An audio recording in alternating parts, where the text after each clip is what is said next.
السلام علیکم ورحمۃ اللہ وبرکاتہ۔ خواب میں چوکھٹ یا دہلیز دیکھنے کی تعبیر جاننے کے لیے اس ویڈیو کو اینڈ تک ضرور دیکھیں، اور اگر اس سے پہلے آپ نے میرے چینل کو سبسکرائب نہیں کیا تو پلیز میرے چینل کو سبسکرائب کریں اور بیل آئیکن کو بھی ضرور پریس کریں تاکہ میری ہر آنے والی نئی ویڈیو آپ سب سے پہلے دیکھ سکیں۔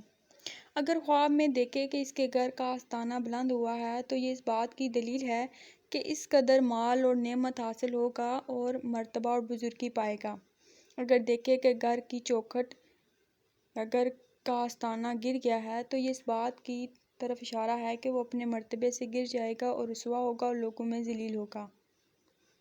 اگر دیکھیں کہ اس کے گھر کا آستانہ بارش کی طرح صاف پانی گراتا ہے یعنی چوکھٹ، تو اس کا مطلب یہ ہے کہ اس وقت مال و دولت پائے گا اور نعمت حاصل کرے گا۔ اگر یہ دیکھیں کہ اس کی گھر کی چوکھٹ سے سانپ اور بچھو گرتے ہیں تو یہ اس بات کا اشارہ ہے کہ بادشاہ سے یا حاکم سے اسے دکھ اور رنج پہنچے گا۔ اگر یہ دیکھیں کہ گھر کے چوکھٹ اس پر گرا ہے اور خود اس کے نیچے پھنس گیا ہے تو اس کی ہلاکت کے خوف سے دلیل ہے۔ فرمان الہی ہے، ان پر ان کے اوپر سے چھت گر پڑی۔ اگر دیکھیں کہ اس کے گھر کی چھت کئی طرح کے رنگوں سے منقش ہے تو یہ اشارہ اس بات کی طرف ہے کہ وہ زینت اور آرائش کے ساتھ دنیا میں زندگی بسر کرے گا۔